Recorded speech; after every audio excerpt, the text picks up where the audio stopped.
আসসালামু আলাইকুম প্রিয় দর্শক, আশা করি আল্লাহর রহমতে ভালো আছেন। আজকে আপনাদের সাথে শেয়ার করব ঝাক্কা ইলিশ মাছের রেসিপি। আশা করি রেসিপিটি ভালো লাগবে। মাছ কেটে ভালো করে পানি ঝরিয়ে নিয়েছি। এখন এইখানে দিয়ে দিছি 1 চামচ হলুদের গুঁড়ো, 1 চামচ মরিচের গুঁড়ো, দিয়ে দিছি স্বাদ মতো লবণ। লবণ দেওয়া হয়ে গেছে। আমি এখন ঝাক্কা মাছগুলি ভালো করে হাত দিয়ে মিক্স করে নেব। হলুদ মরিচগুলি মাখানো হয়ে গেছে। এখন একটা প্যানে দিয়ে দিচ্ছি তেল। তেল গরম হয়ে গেছে। আমি এখন মাছগুলি দিয়ে দেব।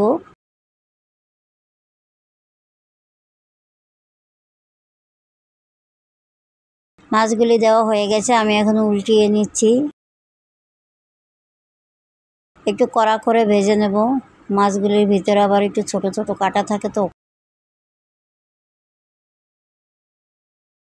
মাছগুলি ভাজা হয়ে গেছে।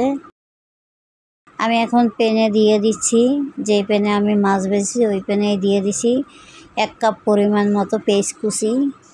এখন পেঁয়াজগুলি আমি লাল লাল করে ভেজে নিয়েছি। দিয়ে দিছি 1 চামচ আদা বাটা, 1 চামচ রসুন বাটা, দিয়ে দিছি 1 চামচ হলুদের গুঁড়ো, 1 চামচ মরিচের গুঁড়ো, স্বাদ মতো লবণ দিয়ে আমি আদা রসুনের গন্ধ যাতে না থাকে কষিয়ে সামান্য একটু পানি দিয়ে নিছি। পানি দিয়ে এখন আমি দিয়ে দিচ্ছি একটু গরম পানি। গরম পানিটা আমার বলক এসে গেছে। আমি এখন ভাজা মাছগুলি দিয়ে দেব। এখন আমি শেষে দিয়ে দিচ্ছি 1 চামচ জিরের গুঁড়ো, দিয়ে দিচ্ছি ধনিয়া পাতার কুচি। এই যে মাছের কালারটা আমার কত সুন্দর হয়েছে। অবশ্যই বাসায় এরকম একবার ট্রাই করে দেখবেন। যদি ভিডিওটি ভালো লাগে লাইক কমেন্ট করবেন, শেয়ার করে দেবেন। সবাই ভালো থাকবেন, সুস্থ থাকবেন। আল্লাহ হাফেজ।